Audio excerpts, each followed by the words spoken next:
Hey there, welcome to Ems and Friends. I'm a qualified therapist and everything in these videos is based upon my own personal or professional opinion and sourced from the public domain under the Fair Use and Fair Dealings guideline. Thank you for watching.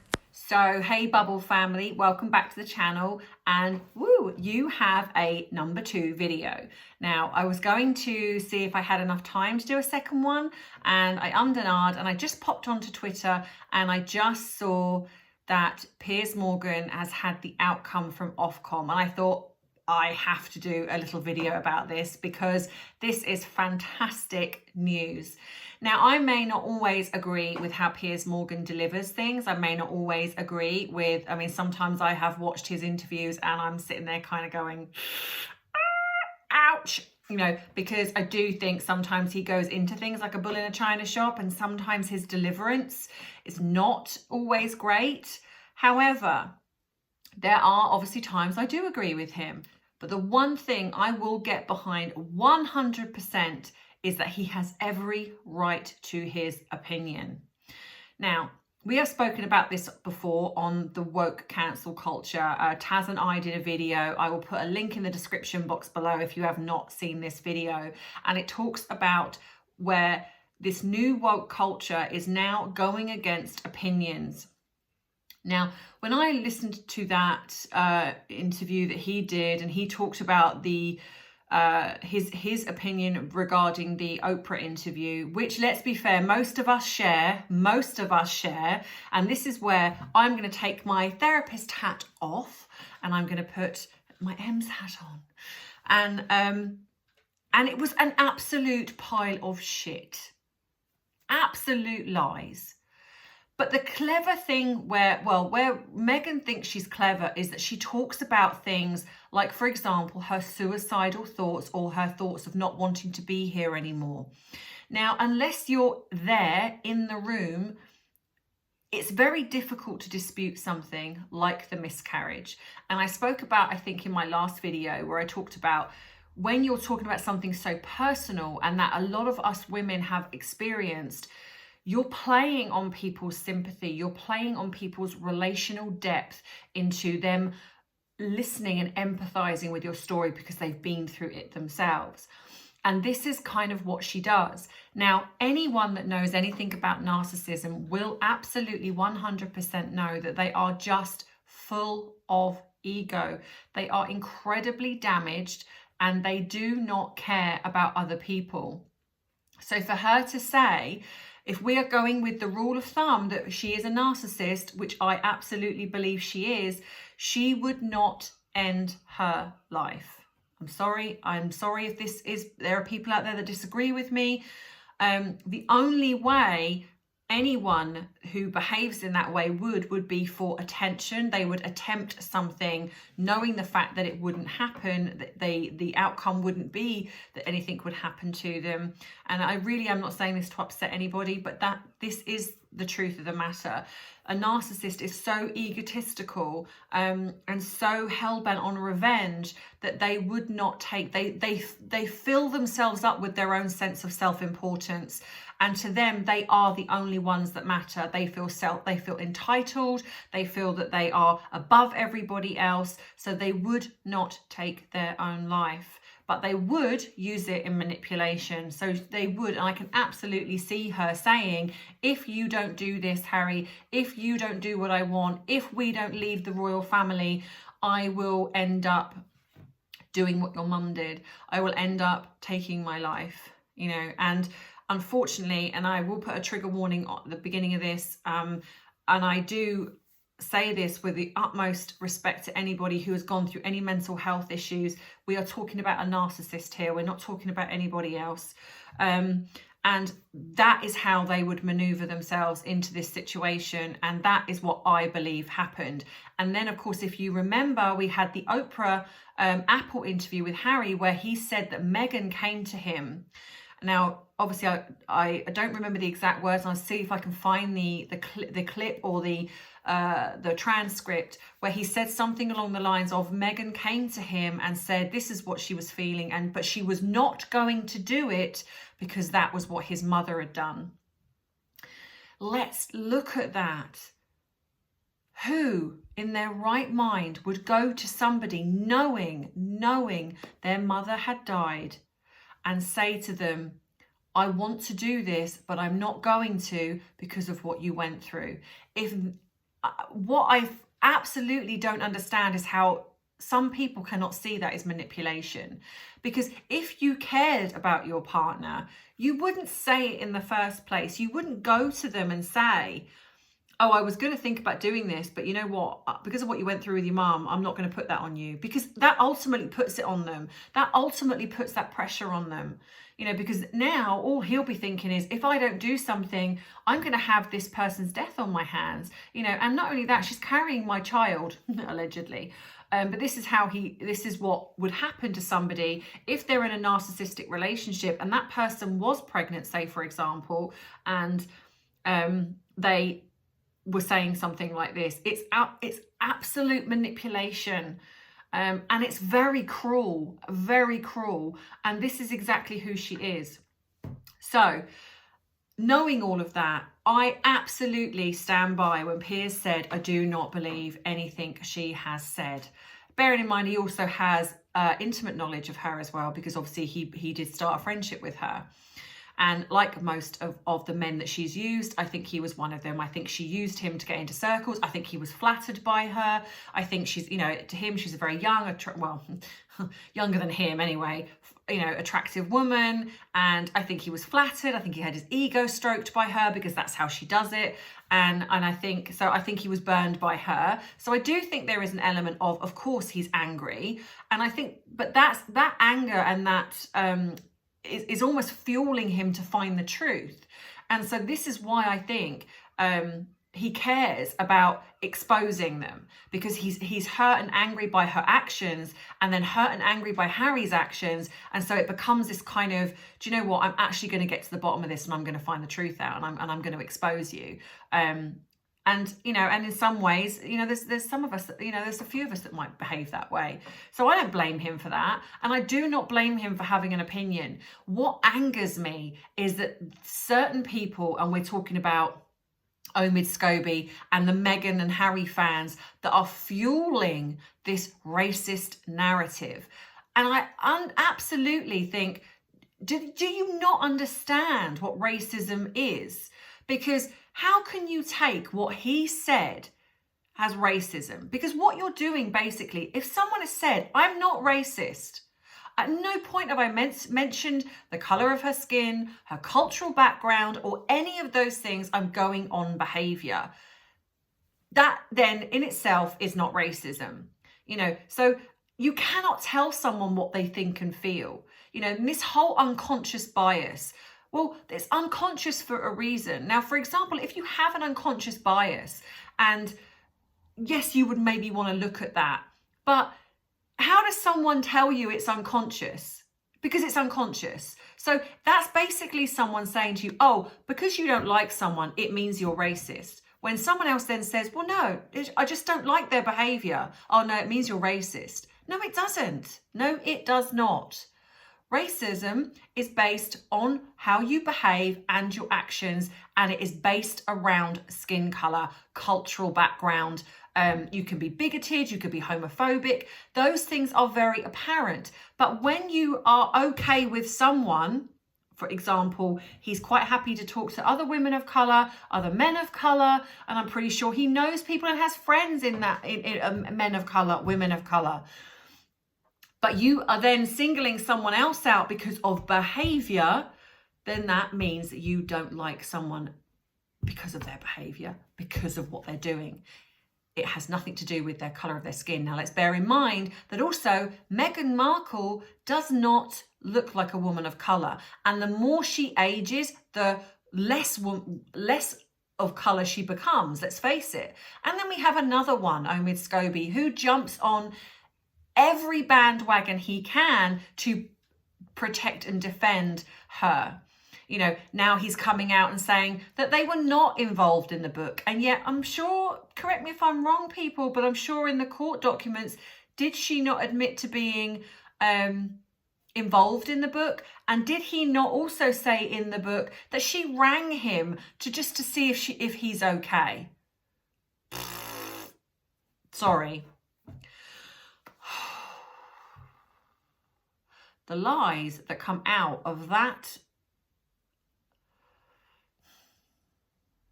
man is unbelievable. I really have to restrain myself sometimes on this channel because I really want to say what I really think and feel. He lies like he breathes, and along with Harry and Meghan, they lie like they breathe. Then, of course, you've got their sycophantic fan base who do the same and attack people for having an opinion. You are allowed to have an opinion. Now, if you're going to attack somebody, because it's very much about what you say, now you can have an opinion, but you can give it respectfully. But at the end of the day, if you are not liking someone's opinion, well, okay, don't like it. You don't have to follow that person. You don't have to be friends with that person. You can even argue back with that person. But what you should not do is call them something that they're not and use it to create a narrative that is false. You know, has Piers Morgan behaved badly on some interviews? Yeah, I've seen him behave not particularly great, and I would openly, if I was in that conversation, I would tell him so. But at the end of the day, it's still his opinion. I don't have to like it. I can voice my own opinion. That's it. That's the way the world works. It's called freedom of speech for a reason, people. Freedom of speech, because it's the freedom to speak your words, your opinion. So I am so happy that Ofcom have finally said, do you know what? Actually, we're going to back you on this. You do have the right to opinion. And the fact that he was maneuvered to walk away from his job because it was either you apologise or you walk away from your job. And he chose to walk away. And I don't blame him, because if you want to stand by your convictions, I have more respect for you. If you're going to stand and hold your ground and not give in and say, no, I'm going to defend my position here because this is exactly what I believe. You know, I'm allowed to believe this based on the facts. Like we don't believe Meghan and Harry based on the things that we have seen and heard and witnessed and all of those things in the media or wherever. You know, we have now made a decision that we do not like her. These videos are formed from an opinion. The video that I do is based on my opinion. The comments that you leave are based on your opinion, and other people agree with them, other people don't. I've had people comment where I've talked about the fact that I don't believe that that the children are with them, or I don't believe that Meghan was ever pregnant. And I've had people in the comments saying I disagree. Okay, that's okay. You can disagree. You know, I will give my perspective and my point of view, and people don't have to agree with me. That's not how the world works. It's called a conversation and it's a debate. And I will have a conversation with those people and say, you know, they've said to me, you know, how do you think that Meghan wasn't pregnant? And I will explain why. And some of them still continue to disagree with me. And some actually go, oh, you know what, actually, hadn't thought of it or hadn't looked at it that way. So yeah, okay, I'll go with that. And that is how you have a conversation and a debate with people. It's healthy. It's how we learn and how we grow. What we're having here now with this ridiculous woke mentality is that people are now trying to censor you for having an opinion. They're trying to tell you that you're wrong for having that opinion. Well, who are they to say that their opinion is right and yours is wrong? There's no wrong in this. If you've got an opinion, you've got an opinion. That person's got an opinion. That person's got an opinion. You know, we are free to have a conversation about our own opinions, and we are free to decide that those opinions are correct. This whole thing of this is my truth. This is your truth. The truth is the truth. The truth is based on facts, with proof, with evidence. You know, like the fact that, did she get married 3 days before the wedding? Factually, no, she didn't. Did they have a commitment ceremony? Possibly. Did they have a conversation 3 days setting things up? Possibly. But the facts are that she did not get married 3 days before the wedding. Fact. Was she pregnant? An opinion, not fact, because I do not have, the only evidence I have is what I see with my own eyes, and I believe that to be factually true. But There is a snippet where maybe I could be wrong because it's an opinion based on what I see. You know, did they sit down and have an Oprah interview? Factual, yes. Fact, proof. They were there, sat down, had the interview. You know, did she go into a chicken coop? Yes, factual. She was in a chicken coop. Should she have done that when she was pregnant? No, absolutely not. Factual. There is a disease that can be given to the unborn fetus, which is very dangerous. Fact. This is what forms opinions. It's factual evidence of what we see and what we hear. And this is also, in my opinion, regarding racism.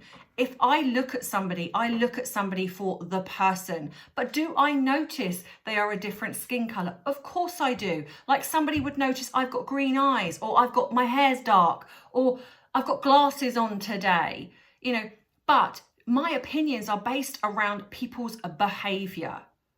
So when I see someone behaving in a bad way, I will make a judgment regarding that. It has got zero to do with skin color, zero to do with their cultural background. It is everything to do with who they behave as a person. If you come to me and you are respectful, and I don't care who you are, I will love you and treat you in the same way. But if you come to me and you're not, then there's going to be a different conversation, or maybe even no conversation because I won't entertain you. It's got nothing to do with race. And that's where I think also with Piers Morgan, nothing to do with race, everything to do with who she is as a person and who Harry is as a person. But what's interesting to me is, why are these people fueling this race baiting and this whole narrative of it's inciting violence? No, words are words. If you are somebody that listens to somebody and you feel angry and you want to go and do violence, that's on you. That's not on the person that said words. We can all feel angry. We can all feel reactionary, like we all do regarding Meghan and Harry. But do I want to go out and be violent? No. Would I? I mean, don't get me wrong. Sometimes I feel angry where I want to slap them. But would I actually do it? No, absolutely not. Because I know I'm an adult and I know the difference between wanting to, thinking about it, to actually doing it. So that's the difference. And it angers me that people seem to just keep blaming. Get off it. Get away from the blame. We cannot change the past. And we're never going to change the future into a better future if we keep going on and on and on about what happened in the past, what happened years and years ago. You know, yes, there was slavery. Yes, there's racism. And there's racism in every pocket of the world, like there is homophobia, sexism, bigotry. All of those things is everywhere. Should there be? No, of course there shouldn't. We should all get along and be happy, but that's not how the world works. All you can do is be better. Be a good person, because ultimately that's all that matters. But you've got these certain people, especially in the media, that just seem so stuck in keep recreating this damaging narrative, whether it's trying to take down the monarchy, trying to take down other people. And instead of being better and being different, they just keep wanting to poke that bear. You know, and they're the people that need to look at their actions, not the people like Piers Morgan. I mean, yes, of course, he still has to look. We all have to look at our own actions, but it's the people that keep wanting to push this narrative of racism when it's not there. Push it when it's there, by all means, but when it's not there, no. So for me, this is a little, 20-minute video on how happy I am that Ofcom has recognised free speech and have basically said, yeah, we agree with Piers. Now, the backlash from that is obviously going to be from the fan base, but as far as I'm concerned, and I'm sure all of you are concerned, I am giving a thumbs up to Piers Morgan, and I say, do you know what, Piers, no matter whether I love you, don't like you, don't agree with your opinion, agree with your opinion, you carry on giving your opinion, because that is what we are all going to do as well. So thank you for just being that spokesperson for fighting free speech, and we will continue to do that in these videos. So this is video number 2. So thank you, Bubble family. I just wanted to give you my little opinion on the Piers Morgan outcome, and also on the fact that again, I'm going to reiterate the fact that I really don't like Miss Scobie. Really don't. So anyway, and also I just want to add a little bit on the end here for Sue Smith, who is a fellow YouTuber. My thoughts and prayers are with you, my lovely. I have reached out to you. You probably don't even know who I am, to be fair, but for anyone who doesn't follow her channel, please go across and give her your thoughts and prayers. She's been incredibly poorly, bless her, with the worldwide bug. So obviously I can't say the word on here because I get demonetized. So please go across, give her your thoughts and prayers, bless her. I will put a link to her channel in the description box below. And so go and give her a little follow and give her some love and hugs. So yeah, so that's all from me, and love your bubble family. So that's it. I will see you next week for another video, and have a great week, great weekend. Love you all. Mwah. Thank you for watching. If you liked the video, please remember to subscribe to the channel. Also, don't forget to pop across to Instagram and Twitter and give me a follow there. As much as I appreciate your comments, please remember to keep them respectful, otherwise you do run the risk of being blocked, and that would be a shame. Thank you for watching.